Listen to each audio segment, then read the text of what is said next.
بسم اللہ الرحمن الرحیم۔ السلام علیکم ورحمۃ اللہ وبرکاتہ۔ آج ہم دو اشعار کے ساتھ اپنا بیان کا شروعات کریں گے۔ اجالا اپنی یادوں کے ہمارے ساتھ رہنے دو، نہ جانے کس گلی میں زندگی کی شام ہو جائے۔ تو آئیے آپ کو لے کر چلتے ہیں حضرت مولانا قاری حنیف ملتانی رحمہ اللہ کے بیان کی طرف۔ تو چلے آئیے، تو چلتے ہیں بیان کی طرف۔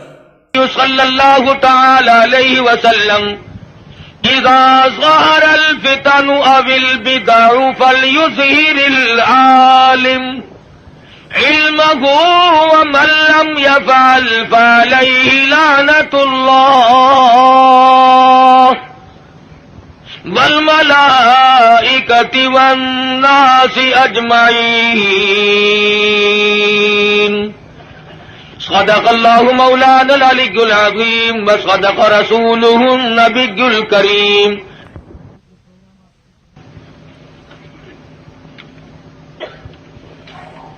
جناب صدر محترم، معزز سامعین، محترم حاضرین،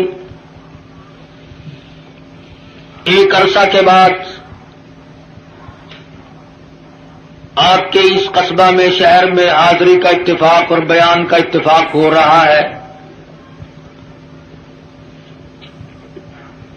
دعا فرماؤ اللہ تبارک و تعالی جل شانہ محض اپنے فضل و کرم سے مجھے کلمات حقہ بیان کرنے کی توفیق عطا فرمائے، اور ہر مسلمان کو اللہ پاک ہر شر سے، ہر فتنے سے، ہر حادثے سے محفوظ فرمائے، اور خداوند عالم ہم سب کو اپنے فضل و کرم سے سچا مسلمان اور پکا دیندار بنائے، ہم سب کو دنیا اور آخرت کی بہتریوں سے نوازے، اور ہماری بدعمالی اور ہماری روح سیاہی کو نہ دیکھے، اور اپنے فضل و کرم کو دیکھ کر ہم سب کو معاف فرما دے۔ اس ٹیپ ریکارڈ والے کو اٹھا دو یہاں سے۔ پھر کہتے مولوی بڑے بد اخلاق ہوتے ہیں، خود شرم نہیں آتی؟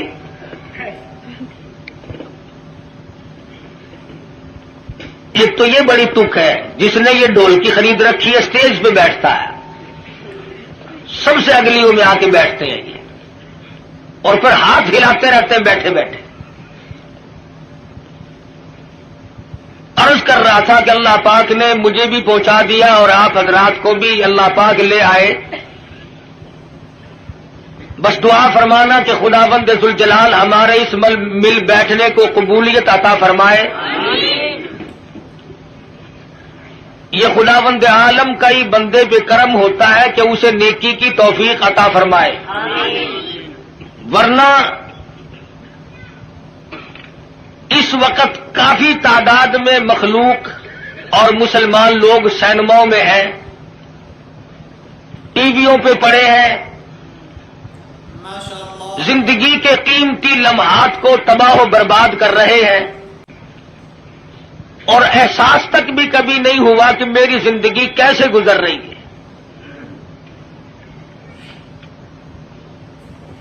اور میں اس وقت نہ کسی کو گالیاں دینے کا ارادہ لے کر آیا ہوں، اس لیے کہ ملتان سے چل کر کروڑ پکے میں آ کے گالیاں دینا کوئی زیادہ ثواب ہے، اور تم میں سے کون سا آدمی ہے جس کو گالیاں دینی نہیں آتی؟ باہر سے آدمی بلوا کر کے گالیاں دلوانا کوئی ضروری ہے؟ اور میں گالی دوں کیسے؟ میرے بزرگوں نے مجھے گالیاں دینا سکھایا ہی نہیں۔ ہم جن اللہ والوں کی جوتیوں میں بیٹھے، انہوں نے ہمیں قرآن و حدیث کی کستوری بخشی،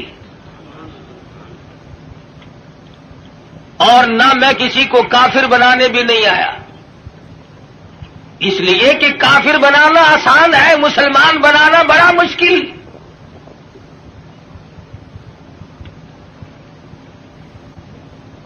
کبھی کسی کو مسلمان بھی بنا کے دیکھا؟ نکالنا، برباد کرنا، خارج کرنا آسان ہے، کسی کو صراط مستقیم پر لگا دینا یہ بہت محنت کا کام ہے۔ سبحان اللہ۔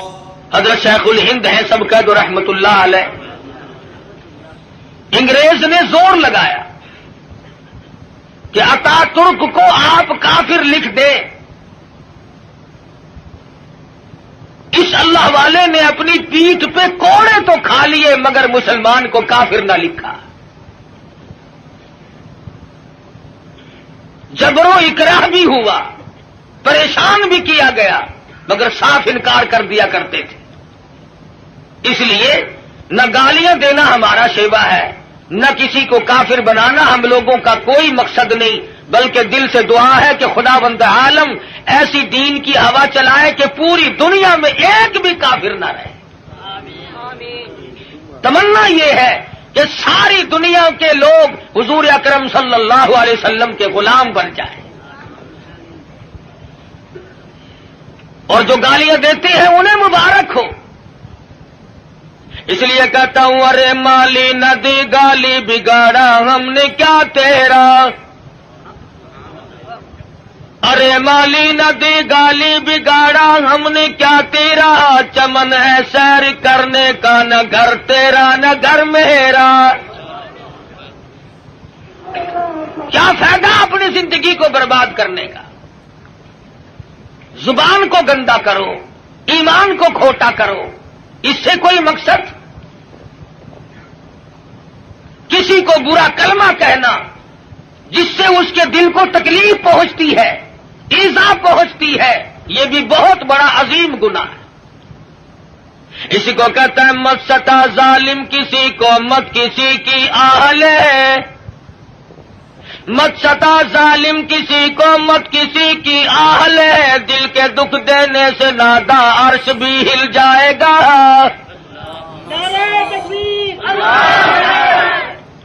اور پھر ہم تو اس ہستی کے نام لیوا ہیں. سیرت کی کتابیں اٹھا کر کے دیکھو, امام الانبیاء محبوب کبریا حضرت محمد مصطفیٰ صلی اللہ تعالی علیہ وسلم کی ذات گرامی ہے. کسی کی سیرت جوانی سے شروع ہوگی, کسی کی سیرت 40 سال میں جا کے شروع ہوگی, کسی کی سیرت 30 سال کی عمر میں جا کے شمار کی جائے گی. آمنہ کے در یتیم کا یہ حال ہے, نہ زمین تھی نہ آسمان تھا, نہ ستارے تھے نہ چاند نہ سورج, نہ حجر نہ شجر نہ درخت نہ پتے نہ سبزی نہ ترکاری نہ کانٹے نہ پھول, کچھ بھی نہ تھا. سرکار مدینہ صلی اللہ علیہ وسلم کی سیرت کے تذکرے اس وقت بھی ہوا کرتے تھے. فرمایا وما ارسلناک الا رحمتا للعالمین, کالی کملی والے میں نے آپ کو جہانوں کے لیے رحمت بنا کے بھیجا. علماء کرام نے عالمین کی تفسیر کرتے ہوئے 4 جہان شمار کرائے. ایک عالم ارواح, ایک عالم دنیا, ایک عالم برزخ اور ایک عالم آخرت. 4 جہان شمار کرائے ہیں علماء امت نے. سب سے پہلا عالم اور جہان وہ عالم ارواح کو شمار کرایا گیا. علماء کرام نے لکھا ہے کہ تخلیق روح کے اعتبار سے سب لوگ برابر ہیں. جس دن ہمارے باپ کی روح پیدا ہوئی اسی دن ہماری روح پیدا ہوئی, جس دن دادا کی روح پیدا ہوئی اسی دن اسی وقت اللہ پاک نے تمام دنیا کے لوگوں کی روحوں کو یکدم پیدا فرمایا. اور اس کو اس نظام میں کوئی وقت نہیں لگا, کوئی لمبی چوڑی کارروائی نہیں کرنی پڑی, بلکہ صرف اتنا ہوا اذا قضى امرا فانما يقول له كن فيكون.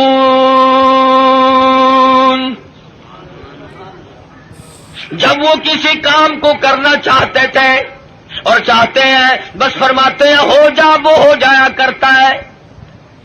سارے جہان کی روحیں پیدا ہو گئی, تمام روحوں کو ایک جگہ اکٹھا کر کے اللہ پاک نے فرمایا الست بربکم, او دنیا میں جانے والوں, عالم ارواح میں رہنے والوں, کیا میں تمہارا رب ہوں؟ اللہ پاک نے عالم ارواح میں امتحان شروع دنیا میں جا کر یہ لوگ بگڑ جائیں گے، طرح طرح کے دھندوں میں پھنس جائیں گے، لغویات میں مشغول ہو جائیں گے، ان سے یہی اقرار لے لیا جائے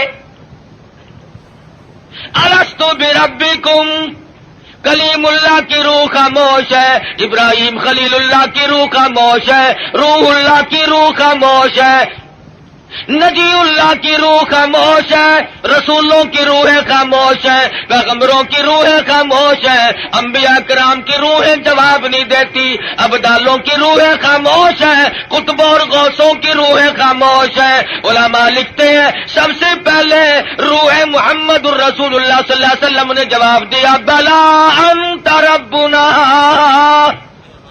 نعرہ تکبیر، شان رسالت، بے شک تو ہم سب کا پروردگار عالم ہے۔ علماء لکھتے ہیں جب سرکار مدینہ صلی اللہ علیہ وسلم کی روح مبارک نے جواب دیا، اس کی تقلید کی خلیل اللہ کی روح نے، ذبیح اللہ کی روح نے، کلیم اللہ کی روح نے، روح اللہ کی روح نے، تمام روحوں نے اس کی تقلید کی۔ عالم ارواح میں شور مچ گیا بلا انت ربنا۔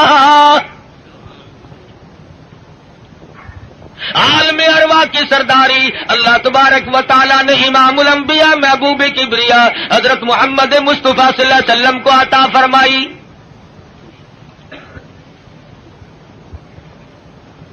عالم دنیا کی ابتدا ہو رہی ہے، آغاز ہو رہا ہے۔ سیدنا آدم علیہ السلام کو اللہ پاک نے پیدا فرمایا،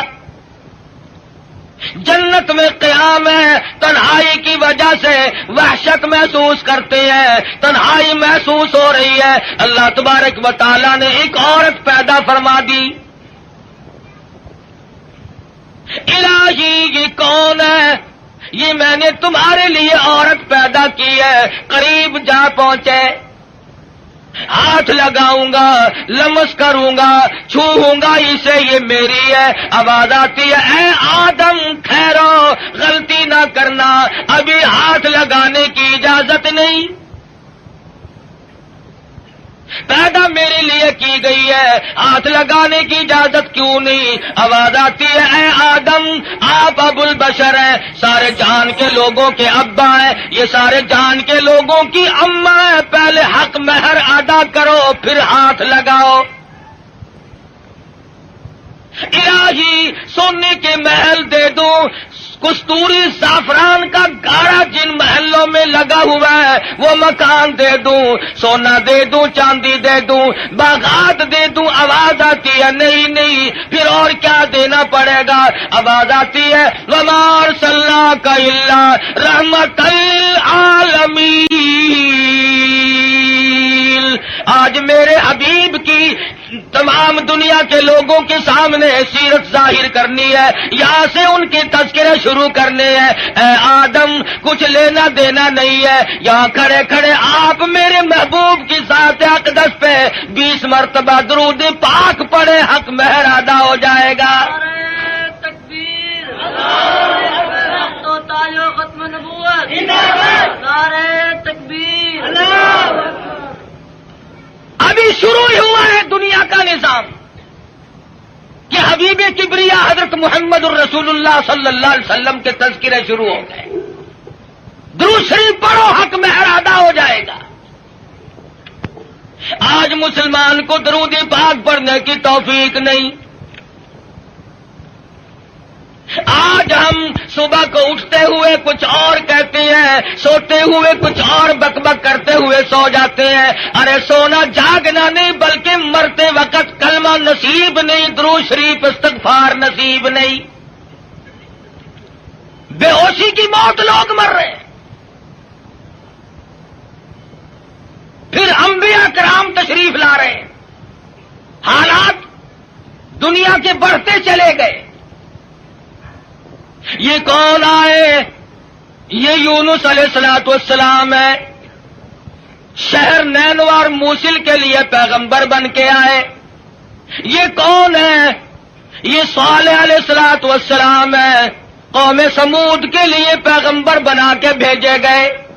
یہ کون ہے؟ یہ شعیب علیہ السلام ہے، مدین کے نبی بن کر آئے۔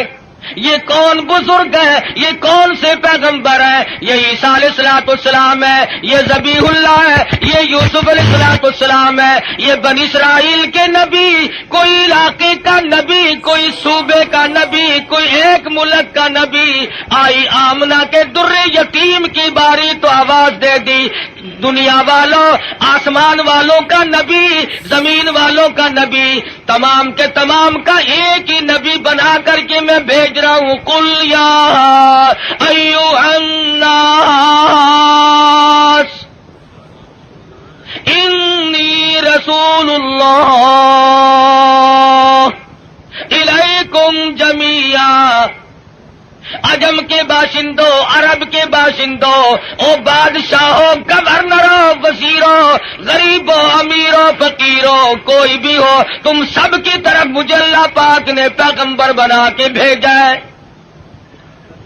سب کے پیغمبر آ گئے، کن حالات میں آئے؟ نہ گفتہ بے حالات لوگوں کے بن چکے تھے، ضمیر فروشی لوگوں کا مزاج بن گیا تھا، بدماشی گھوٹی میں پڑ گئی تھی، جہالت نے ڈیرے ڈال رکھے تھے، کمزور کی زندگی دوبھر اور اجیرن ہو گئی تھی، کوئی کسی کا پرسان حال نہیں تھا۔ کس شان کے ساتھ اللہ تبارک و تعالیٰ نے حضور اکرم صلی اللہ علیہ وسلم کو دنیا میں مبعوث فرمایا۔ سیدہ آمنہ خاتون کہتی ہیں کہ جب حضور پیدا ہوئے تو مجھے ایک نور دکھائی دیا جس سے زمین و آسمان جگمگا اٹھے،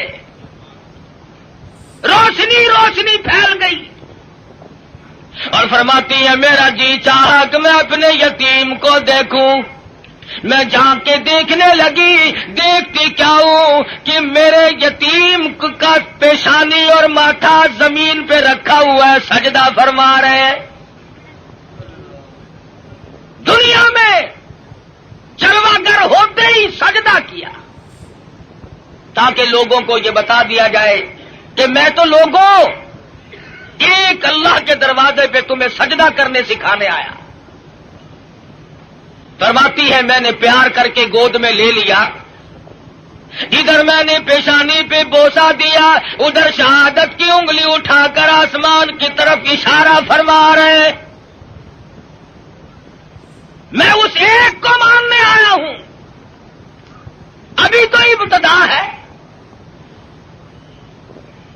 ہم کئی مرتبہ سوچتے ہیں جی ابھی تو بچپن ہے میرا، جوانی آئے گی، بڑھیپا آئے گا، پھر مرتے وقت ایسی نیکی کروں گا جس سے ابدال بن کے مروں گا۔ ساری عمر برباد کرنے کے بعد یہ تمنا رہتی ہے، اور حالت یہ مجذوب کہتا ہے قدم سوئے مرقد نظر سوئے دنیا، قدم سوئے مرقد نظر سوئے دنیا، کدھر جا رہے ہو کدھر دیکھتے ہو۔ رات دن زندگی کو کاٹ رہے ہیں، قبر کے قریب کر رہے ہیں، اور ہم دن بدن دنیا کی غفلتوں میں پھنسے چلے جاتے ہیں، سوچا تک نہیں کبھی۔ بڑھیپا آ جاتا ہے، سفید بال آ جاتے ہیں، پھر بھی ہمیں کبھی موت کا فکر دامنگیر نہیں ہوا۔ کیوں ہو، کیا ضرورت پڑی؟ حضور اکرم صلی اللہ تعالی علیہ وسلم کی ذات اقدس یتیم پیدا ہوئی۔ حلیمہ کہتی ہے میرے پاس میرا ذاتی بچہ تھا، لوگوں نے مجھے اپنا بچہ اس خوف سے نہیں دیا کہ یہ اپنے بچے کو تو پالے گی اور ہمارے بچے کو بے پرواہی کر کے خراب کرے گی۔ چلتی چلاتی حضور کے دروازے پہ آ گئی، کہنے لگی آمنہ مجھے کم سے کم اپنے یتیم کی زیارت تو کرا۔ کہتی ہے جب آمنہ خاتون نے چٹی چادر حضور کے چاند جیسے چہرے سے اٹھائی، حلیمہ کی آنکھیں چندھیا گئی اور کہنے لگی میری آنکھوں نے آج تک اتنا حسین بچہ کوئی دیکھا نہیں۔ حلیمہ کہتی ہے میں نے بھی نہیں دیکھا، آمنہ فرماتی ہے میں نے بھی نہیں دیکھا۔ آواز آتی ہے، جبریل کہتے ہیں او حلیمہ، او آمنہ، تم کہاں سے دیکھ لیتے ہیں؟ تمہارے سامنے تو صرف قریش کے بچے ہیں، بنو سعد کے بچے ہیں۔ میں مشرق کا چکر لگاتا ہوں، میں مغرب کا چکر لگاتا ہوں، شمال میں پھرتا ہوں، جنوب کا چکر لگاتا ہوں، رب کبریا کی قسم آج تک میری آنکھوں نے اتنا حسین دیکھا نہیں۔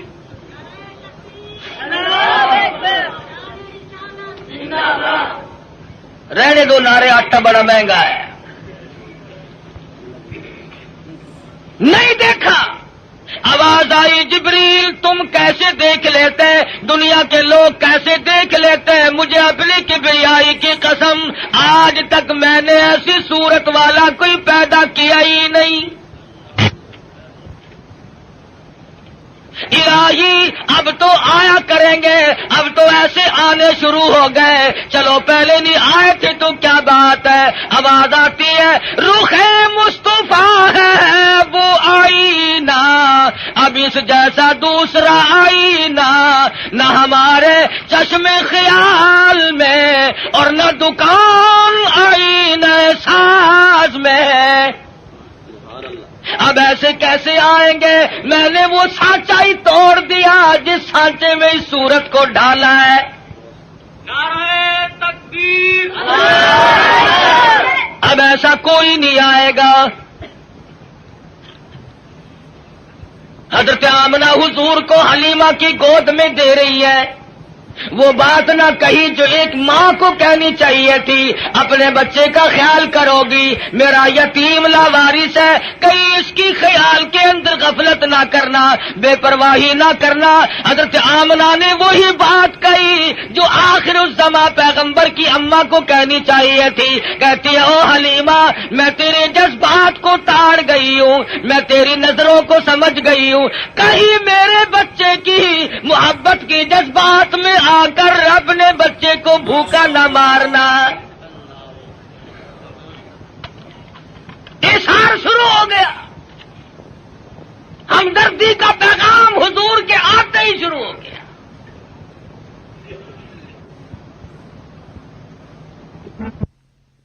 پوچھو، یہ سعودی عرب والے بھوکے مرا کرتے تھے، حاجیوں سے ستو چھین کر مانگ کر کھایا کرتے تھے، ادھر قانون مصطفیٰ صلی اللہ علیہ وسلم کے چند قانونوں کا اجرا کیا، حدود اللہ کو قائم کیا، ادھر اللہ میاں نے زمین کو حکم دیا، جب میرے نبی کو دستور کو مان بیٹھے اب سونا باہر اگل دے، پٹرول نکل رہا ہے، سنگ مرمر نکل رہا ہے، سونے کی کانیں نکل رہی ہیں۔ تم دیکھنا تو صحیح، جب ہمارے ملک میں اسلامی نظام کو استحکام کی صورت حاصل ہو جائے گی اور ہم جب سب دل سے ماننے لگیں گے، خدا کی قسم پھر اس کی برکتوں کا مشاہدہ کرنا۔ نعرہ تکبیر، نعرہ صحابہ، ابھی تو آیا ہی آیا ہے نا۔ مسلمانوں نے بڑا غضب کیا، بڑا ظلم کیا، کوٹھی زندہ کے لیے، بنگلہ زندوں کے لیے، کار موٹر زندوں کے لیے، ہوائی جہاز زندوں کے لیے، سبزی ترکاری پھل فروٹ سارے کے سارے زندوں کے لیے، عورت مرد زندہ مرد کے لیے، مرد زندہ عورت کے لیے، کپڑا لتا خرچ اخراجات یہ تمام کی تمام زیبائش اور نعمتیں زندوں کے لیے۔ مسلمانوں نے کتنی بڑی بے انصافی کی، خدا کا قرآن مردوں کے لیے۔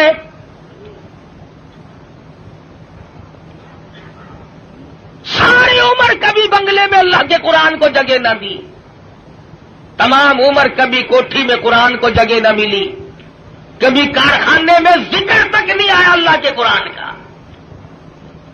لیکن جب کارخانے دار مر گیا، ذمہ دار مر گیا، پھر سارے علاقے کے مولویوں کو اکٹھا کر کے لاؤ، طالب علموں کو بلواؤ، مولوی جی آج تو بہت قرآن پڑھنا، اینا پڑھنا کہ تسی میرے پیو نو بہش دے وچ ٹھوک کے جانا۔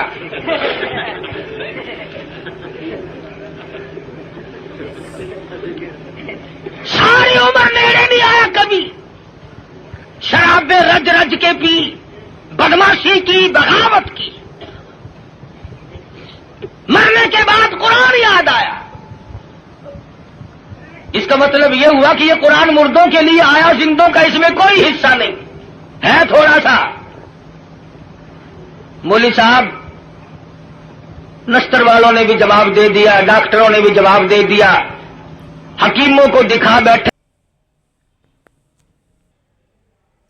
تو دوستو اگر آپ کو یہ ویڈیو پسند آئی ہے تو لائک کریں، شیئر کریں اور کمنٹ کریں. ہمارے چینل کو سبسکرائب کریں. آپ کا اہم کرم ہوگا. والسلام. تو ملتے ہیں اگلی ویڈیو میں.